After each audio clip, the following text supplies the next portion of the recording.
Et de toute façon, le moteur de tout, c'est l'humain, donc... De proposer ses compétences au service de d'autres. Il est temps un peu maintenant de réfléchir au vivre ensemble. Si on pense tout seul, on n'avance pas. Quand rêver ne suffit plus, faut oser quoi.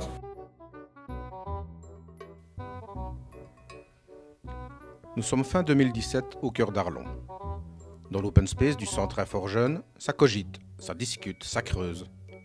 Au beau milieu des partages d'infos et des échanges d'idées, va germer une petite lubie.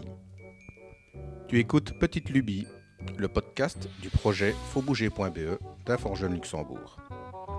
À travers cette série, nous partons à la rencontre de celles et ceux qui ont fait naître et participent à faire grandir le projet coopératif fautbouger.be. Ils et elles vont nous partager leurs réflexions et leurs visions sur cette petite lubie devenue une réalité bien concrète. À travers leurs histoires, nous allons revivre des morceaux du chemin parcouru pour arriver au moment où tu nous écoutes jusqu'à tes oreilles.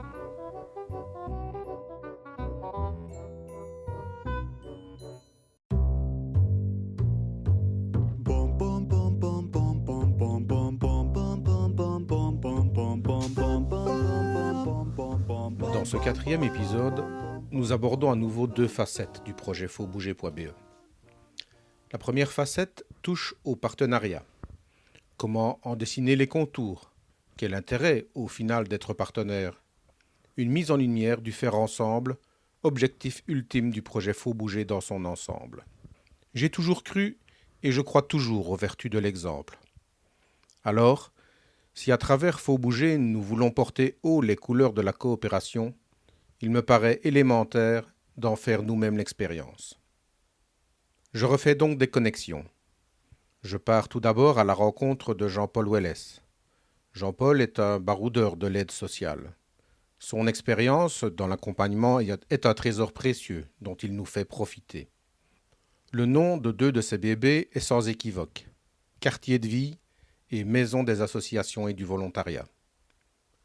Stimuler des initiatives démocratiques et collectives le plonge avec ses équipes dans l'action quotidienne et le soutien. Nous avons entamé un partenariat avec la Maison des associations et du volontariat. Il se construit petit à petit à travers des initiatives communes. Au-delà des rencontres humaines, il nous permet de parler partenariat en connaissance de cause. Nous retrouvons aussi Émilie Epp du Centre Infort Jeune de Marche-en-Famenne. Son expérience en maison de jeunes et chez Infort Jeune nous apporte un regard de spécialiste de terrain sur la jeunesse.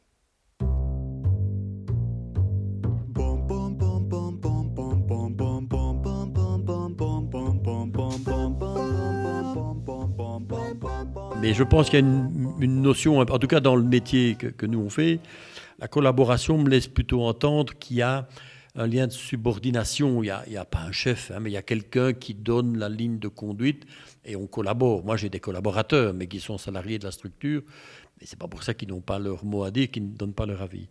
Coopérer, c'est coopérateur. Donc, coopérateur, le principe de la coopérative, c'est que tout le monde a une voix et peut donner son avis au même titre que les autres. Donc, je pense que c'est 2 notions différentes. Et historiquement, j'ai envie de dire, avant de coopérer, on collabore.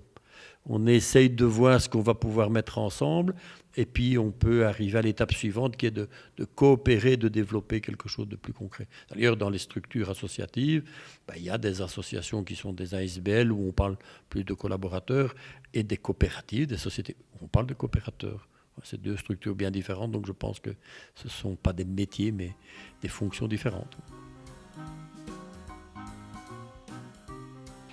Faut Bouger, c'est pas notre projet. C'est un projet qu'on a initié, d'accord, parce qu'on est sensible à ça. Mais notre objectif est que les gens s'en emparent et coopèrent à ça. Qu'ils y participent, qu'ils y prennent part, que ce soit aussi leur projet, en fait. Que ce soit un outil à eux en plus, auquel ils peuvent venir apporter des modifications, ils peuvent venir dire tiens, nous on le ferait comme ça, ou nous on apporterait ça, et qu'est-ce qu'on peut faire, et est-ce qu'on ne se mettrait pas autour de la table pour ensemble modifier ce genre de choses ou lui donner cette orientation-là. C'est plus vers est-ce que ce partenariat-là est possible ou pas, ou est-ce qu'il est utopique quelque part? Alors, il faudrait poser la question à mot par mot, Parce que, mais d'une manière générale, moi je pense qu'on est dans des structures, le nez dans le guidon. Donc, moi, c'est plutôt ce sentiment-là. Donc, effectivement, on prend le temps de se dire, bah, tiens, on consacre une matinée pour découvrir un outil. Sur le retour, je suis certain que tout le monde y trouve en disant, bah oui, je peux l'utiliser pour ça, ça, ça, ça. Et puis, on retravaille dans la routine. On a les accompagnements individuels et puis on a les projets. Et les projets arrivent avec souvent des échéances parce que c'est récurrent. Il y a pas mal de projets qui sont récurrents. Et donc, au moment où on doit le remettre en place, bah, on le fait comme on l'a toujours fait. Et puis, on avance. Voilà.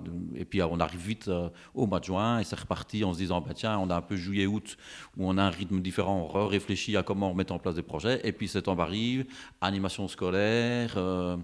Voilà. Et donc, moi, je crois que c'est plus ce frein-là. C'est toujours plus facile de faire les choses quand on est plusieurs. Voilà, seul, c'est seul.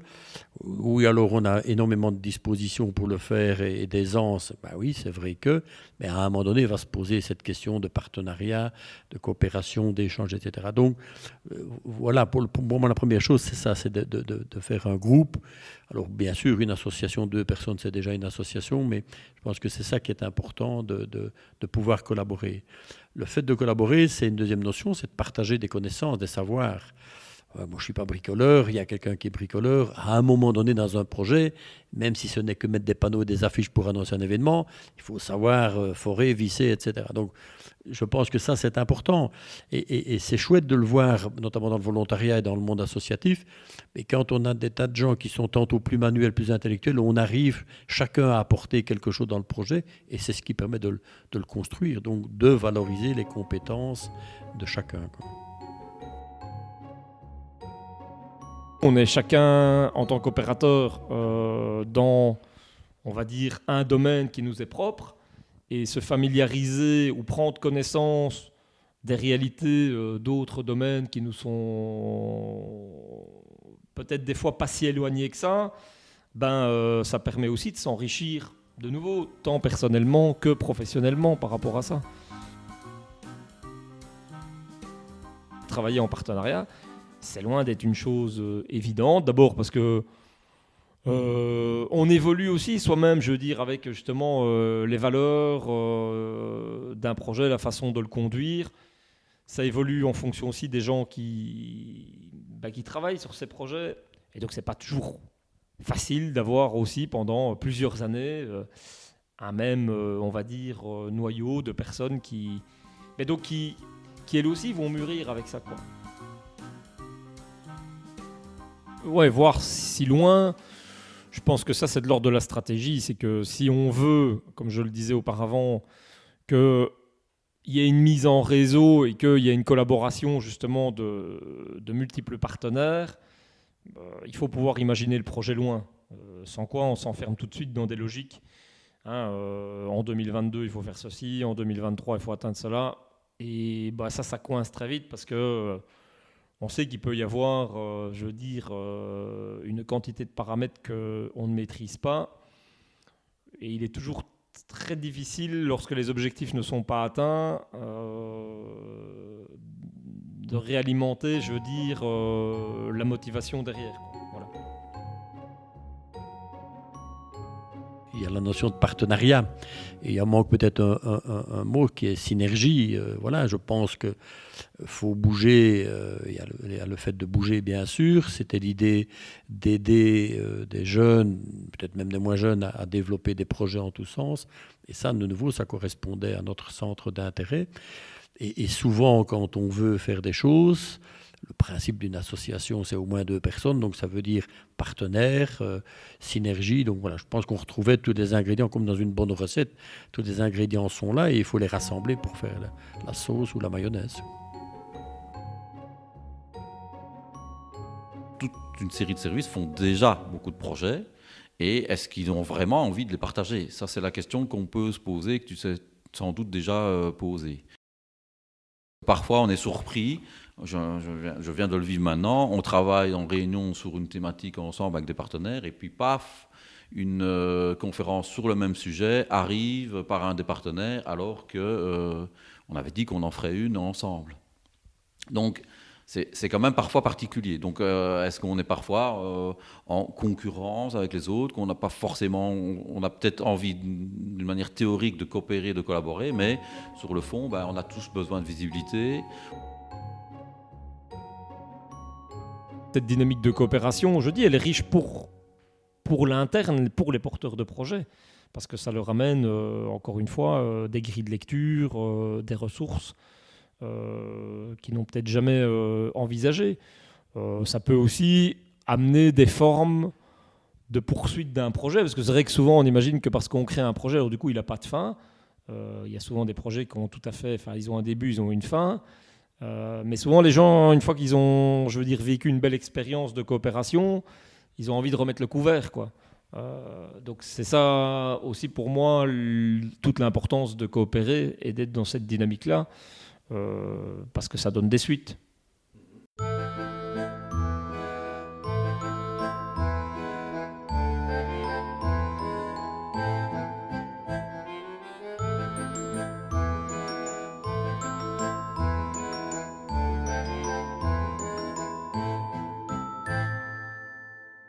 Je souhaiterais ici mettre en évidence 2 points qui me paraissent essentiels.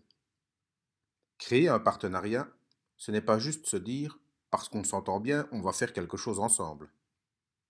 Un partenariat, ça se construit ensemble et chacun doit y trouver son compte. Ce n'est pas participer au projet de l'autre, c'est construire notre quelque chose ensemble.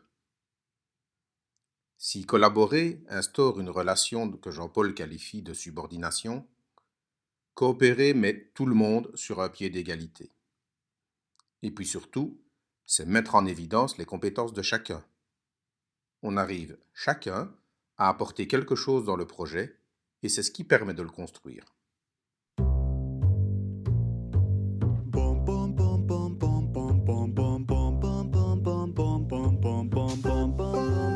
Le deuxième volet de cet épisode ouvre des perspectives sur le futur de Faut Bouger. Partant du regard porté par chacun sur les forces et les faiblesses du projet, nous allons, soyons fous, prendre notre baguette magique pour oser rêver sans limite. Pour moi, la grande force, c'est justement le fait de se lancer sur le projet parce que tous ceux qui seront à l'intérieur pourront très facilement rejoindre d'autres projets et qu'on s'élève tous en même temps. Donc ça, pour moi, c'est la plus grande force de Faut Bouger, c'est vraiment l'idée globale. Mais je vais revenir sur le point négatif, c'est que pour le moment, il n'y a pas beaucoup de monde. Mais j'espère que par la suite, il y aura de plus en plus de monde qui vont pousser les projets de plus en plus loin. Si beaucoup de personnes n'osent pas, c'est justement à cause du courage, de l'audace, etc. Après, maintenant, une fois que cette peur-là est dépassée, ce qui manque aussi, c'est souvent la proximité des structures qui nous aident. On ne sait pas souvent quelle porte frapper, surtout si on vient d'une famille où il n'y a pas d'entrepreneurs. Donc là aussi, c'est vraiment un gros frein parce que, ok, tu as envie de parler, tu as envie de savoir comment faire les premiers pas. Donc là, c'est assez compliqué. Donc oui, Faut Bouger intervient parfaitement à ce niveau parce que tu peux t'inscrire de chez toi en laissant tes coordonnées et tu es tout de suite recontacté par l'équipe. Tu peux venir les voir, tu peux en parler. Les forces, elles sont faciles, hein. C'est que ça a été porté, construit par quelqu'un qui était motivé et qui a compris qu'il fallait écouter le terrain, la base, et s'inspirer de tout ça, de tout ce qui revenait du terrain pour développer un projet. On ne fait pas un projet pour se faire plaisir, on le fait parce qu'il répond, même si on pense, il va répondre à une demande, à un besoin. À côté de ça, alors il y a tous les éléments qui sont compliqués et peut-être les faiblesses justement, mais c'est qu'il faut trouver, comme la sauce tout à l'heure pour la mayonnaise, tous les bons ingrédients et il y a toujours à un moment donné, en dernière minute, on manque de sel, on manque de poivre, on va sonner chez le voisin. Et donc ça fait partie de tous les projets. Et la faiblesse, c'est celle-là, c'est le fait qu'aujourd'hui, il faut se concentrer sur la promotion de l'outil et la sensibilisation pour pouvoir accueillir des jeunes. On est arrivé à un stade du développement de Faut Bouger où il faut essayer maintenant de faire connaître la plateforme, Donc c'est même pas tant lié finalement au projet en lui-même, c'est voilà, au fait qu'on doit maintenant essayer de le diffuser pour qu'il puisse finalement vivre un peu tout seul, s'auto-alimenter, etc. Donc c'est sûr que je ne peux pas passer à côté de ce point-là pour l'instant. Se faire connaître parmi tout ce qui gravite finalement autour des jeunes et même dans la vie de manière générale, sortir un petit peu du lot, c'est pas toujours évident. C'est accessible à tous et je pense qu'elle parle à beaucoup de gens. Alors malheureusement, les faiblesses, pour moi, c'est vraiment le manque de communication. Encore trop peu de personnes la connaissent et pourtant, elle en vaut la peine et le détour. Comment justement les porteurs de projets peuvent peut-être mieux communiquer entre eux.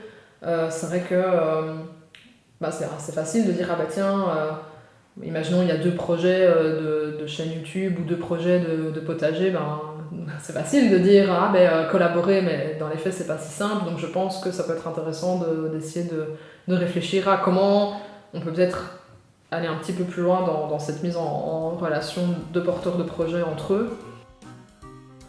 Si dans mes rêves les plus fous, ce serait que la plateforme puisse se gérer toute seule, que nous on ait un petit peu ce regard un peu comme des modérateurs sur un réseau social finalement.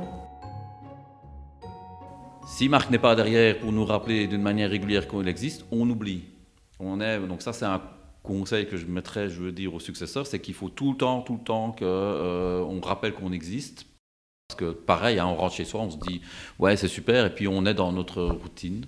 Donc c'est ça qui est important. Tu avais fait ça, des rappels, etc. Je pense que ça a quand même été utile, mais voilà, il faut toujours retaper sous le clou.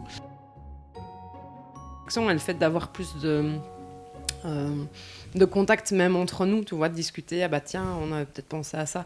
Parce que par mail c'est bien, mais bon voilà, à un moment donné on en a marre d'ordinateur, mais se dire régulièrement, hop, on peut faire une petite, pas une sorte de réunion, mais rediscuter pour faire avancer ça un peu plus, quoi.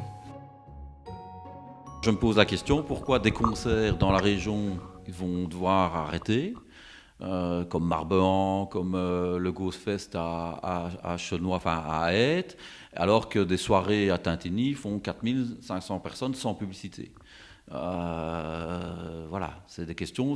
Nous, en tant que formateurs jeunesse, en tant que travailleurs sociaux dans des structures, on doit quand même aussi être attentif à ce genre de choses. Qu'est-ce qui fait que ça attire plutôt que des choses où tu vas peut-être découvrir des groupes de musique que tu connais pas, des choses comme ça. Et qu'une soirée classique, finalement, où il n'y a pas grand-chose de Mexicains ou de Brésiliens dans la soirée, mais qui fait 4000 entrées. Pourquoi une plateforme n'a que 3 jeunes et que des influenceurs arrivent à rassembler 200 ou 300 000 jeunes, et je suis sans doute en dessous. C'est vrai, on ne sait pas pourquoi. Voilà. Donc ça, c'est des questions de société, mais qu'on ne sait pas résoudre. Mais nous, on a un travail à faire à ce niveau. Alors moi, ce que j'aimerais, ce que je vois, du coup, ce que je m'autorise à voir et à rêver, c'est encore plus de travail de réseau. Donc le fait de pouvoir travailler ensemble, s'échanger aussi sur nos pratiques en tant que professionnels, parce que on est quand même plusieurs à travailler avec les jeunes. Et donc ça peut être aussi, et c'est quelque chose qu'on fait déjà dans le cadre de partenariats, mais aller encore plus loin, je dirais, dans ce travail de réseau, échange de bonnes pratiques, etc. Être aussi encore plus au contact avec les porteurs de projets, je trouve que c'est important. Et comme je l'ai déjà mentionné, ce côté un peu autogestion, que Faut Bouger puisse vivre, évoluer de ses propres ailes.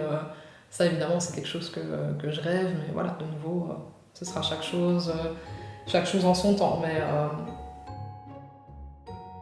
Alors ce que je ferai aussi, c'est convaincre les autres. Je ne sais pas, vous avez été jusqu'où, province du Luxembourg pour l'instant.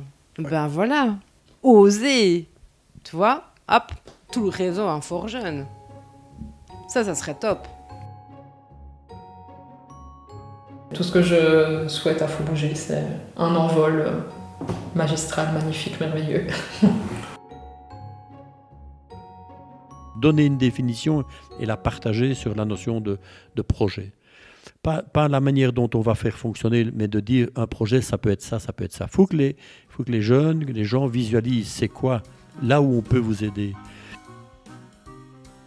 Puisque faut bouger est forcément en lien avec le projet, je pense que l'étape suivante, et ce serait probablement de solutionner une des faiblesses, c'est d'expliquer c'est quoi un projet, et de rassurer en disant attendez, un projet c'est pas nécessairement de construire une pyramide sur la place de votre village, mais c'est peut-être simplement de développer quelque chose que vous voulez faire avec un ami, une amie, et ça peut être des projets avec une famille, ça peut être plein de choses, des projets. Je trouve que les conseils consultatifs qui sont en train de se créer dans quelques communes pourraient être des bons ambassadeurs aussi. Mais de nouveau, c'est toujours fastidieux. On doit relancer la machine. Les jeunes sont là pour 1 an, 2 ans, et puis ils vont en supérieur. Et donc il faut reprendre avec des nouveaux jeunes, etc. Donc c'est un travail de longue haleine. Et moi je pense que c'est vraiment petit par petit. Qui est ce volet où on peut visualiser d'autres projets qui ne sont pas nécessairement partie d'eux. Voilà, je me disais que c'était une manière de faire vivre l'outil de manière complémentaire. Alors, dans le sens coopératif, j'ai envie de dire que par l'expérience que j'ai, il y a une étape qui, à mon avis, semble importante, c'est de pouvoir partager l'outil et de l'ouvrir peut-être au monde extérieur. On a échangé sur le fait d'amener peut-être des porteurs déjà en place qui sont peut-être pas nécessairement jeunes au sens des critères Infor Jeunes, pour permettre d'utiliser l'outil, de le faire tourner. Quand je dis le sens coopératif, j'ai envie de dire que s'il y a quelque chose une note négative, puisque je suis autorisé à donner du négatif, une note négative, c'est de dire, il n'y a pas suffisamment de jeunes, mais c'est parce que nous, d'ailleurs, je me remets en question là-dedans, on n'a peut-être pas approché convenablement les jeunes pour les amener à utiliser ou à comprendre l'outil. On l'a encore vu il n'y a pas longtemps avec une activité à Fauvillers. Ils n'étaient pas, au début, ils n'étaient pas super enchantés, pas réactifs. Et puis, pouf, ils ont pris quand même les choses en main. Ils ont contacté les artistes, ils ont contacté les talents de leur commune. Et au final, ils étaient très, très fiers de l'avoir fait. Et donc ça, c'est un partage qu'on pourrait avoir, une partie sur Faut Bouger. Je partage ce que j'ai réussi à faire et la fierté que j'en ai retirée. Franchement, ceux qui sont venus avec des projets, je reviens à nouveau avec c'est parce qu'on n'en a vraiment pas beaucoup, c'était déjà des plus grands, quoi. Enfin, plus grands, tu vois, c'est des 20 ans, 22 ans. Ça, c'est l'âge des projets, je pense, tu vois. Quand tu es encore fort ado, si, il y a des ados qui ont des projets, évidemment, mais je pense qu'il y a une... Quand tu regardes un petit peu, il y a quand même beaucoup de projets qui sont avec des ados, mais qui n'ont peut-être pas été spécialement mis en place par eux ou qui ne sont pas venus d'eux-mêmes, tu vois. Peut-être revoir le public, ne pas se décourager, se dire pour l'instant peut-être que les plus jeunes, on continue quand même à aller vers eux, mais peut-être est-ce qu'il ne faudrait pas développer aussi un autre public plus âgé. Il est avant-gardiste sur sa philosophie. Moi, ce qui m'inquiète plus, c'est le jour où, si cette philosophie venait à retrouver le jour, est-ce qu'il sera toujours sur sa technologie ? Il n'y a pas de recette miracle, il faut essayer, et il faut améliorer, il faut continuer, il faut avoir des feedbacks, il faut comprendre ce qui ne va pas, il faut continuer à améliorer, ainsi de suite, et ainsi de suite. Et c'est le genre de projet qui n'est en réalité jamais fini, qui doit toujours être repensé. Et puis de peut-être aussi de temps en temps faire confiance à des jeunes qui n'ont peut-être pas le CV, mais je veux dire qu'on plein d'enthousiasme. Et cet enthousiasme-là, il est tellement débordant qu'au final, le même projet, il sera peut-être réalisé en 2 fois, 3 fois en moins de temps, mais peut-être avec... Et c'est là que de nouveau, c'est intéressant à analyser après coup. Qu'est-ce qui leur a permis à eux de surmonter certaines choses, de ne pas s'arrêter à des temps bien précis, mais en quoi par moment ils sont complètement plantés, et par contre le projet en quoi il a complètement dévié de l'idée de départ, mais par contre qu'est-ce qu'ils auront quand même réussi à créer comme outil derrière.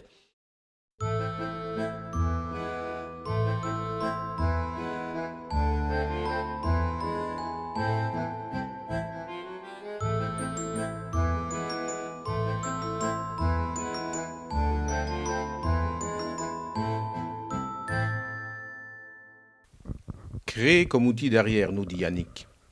Tout est peut-être résumé dans ces quelques mots. Au-delà des faiblesses relevées, un tas de suggestions pertinentes ouvrent des portes pour élargir l'horizon de Faut bouger. Le jeune qui pousse la porte d'un fort jeune y entre avec un ciel bouché, gris, voire plombé. Notre mission, c'est de faire au mieux pour que quand il va franchir la porte dans l'autre sens, son ciel soit redevenu le plus bleu possible, que son horizon à lui se soit ouvert et qu'il puisse voir vers où il peut se mettre en route. Toutes les rencontres vécues avec chacun ont aussi éclairé le chemin de Faut bouger. Elles sont autant de souffles à fédérer pour ouvrir tous les horizons possibles au projet des jeunes. Dans cet épisode, nous avons pu aussi entendre Roméo du projet RG Gaming, Cynthia du projet Lizzy, Émilie d'un Fort Jeune Marche, Philippe de l'AMO Média Jeune, Jean-Paul de la MAV, Yannick et Marie auxquels nous sommes habitués. Cette série de podcasts s'arrête là, du moins pour moi. J'espère avoir pu, à travers les rencontres et les réflexions partagées par de vrais bougeurs, vous faire ressentir les battements du cœur de Faut bouger. J'espère vous avoir rendu sensible au début de sa vie et avoir suscité l'envie d'oser l'accompagner sur son propre chemin. Nous avons pu, en coopérant, le concevoir et lui donner naissance. Il commence à vouloir faire ses premiers pas. Convaincu qu'il sera entre de bonnes mains, soucieuse de son avenir et active dans leur accompagnement, je peux lâcher la sienne, comme une maman ou un papa peut lâcher celle de son marmot, un peu créatif malgré tout et surtout confiant en lui. Nous tentons toujours, et depuis le début, de lui apporter le meilleur. Il doit encore trouver son propre équilibre pour gagner en assurance, en confiance en soi, se faire connaître et reconnaître, et se lancer à la rencontre infinie de toutes celles et tous ceux qui osent mordre ensemble à pleines dents dans leurs rêves. En tant que cogéniteur du projet, je n'ai souhaité que semer des graines d'épanouissement pour aider à faire germer des liens, du vivre et construire ensemble. Dès sa conception, le projet a été le fruit de coopération. La gestation fut à l'image de la lubie éléphantesque. Et le projet est né, il a pris corps et son éducation a commencé. Il a déjà en lui ses valeurs fondamentales et des objectifs pour débuter sa jeune vie. La suite, c'est un cadeau, celui de pouvoir le faire grandir et de l'amener à prendre son envol. Puisque Faut bouger, c'est forcément à plusieurs, je vous souhaite autant de bonheur à faire vivre ce projet que nous en avons eu à le co-créer, le co-construire, le co-animer. Une lubie, d'après le dictionnaire Larousse, c'est une fantaisie soudaine, un caprice extravagant. Je retiendrai de cette définition le côté ravissement du caprice et de la fantaisie, ainsi que son côté extravagant. Si Faut bouger offre à toute sa communauté ravissement et extravagance, cela laisse augurer d'incroyables initiatives altruistes qui ne sauront que faire des petits au plus grand bonheur de tous les jeunes en action. Comme d'habitude, je laisserai le mot de la fin à la jeunesse, évidemment. Et toi, Marjo, tu as retenu quoi de cet épisode ? Moi, ce que je retiens de cet épisode, c'est que les porteurs du projet Faut bouger ont beaucoup collaboré, que c'était parfois difficile, mais que ça pouvait apporter plein de bonnes choses que de le faire juste tout seul. Ce projet, il lui reste encore beaucoup de points à améliorer, mais il est sur la bonne voie et il est bien entouré pour se développer encore et encore de manière toujours positive. C'est la clé, c'est l'investissement, quoi. Faut bouger, c'est plutôt une philosophie, finalement. Et quand tu tombes sur des personnes qui sont prêtes à passer du temps, à t'écouter rêver, ça met du punch au cœur.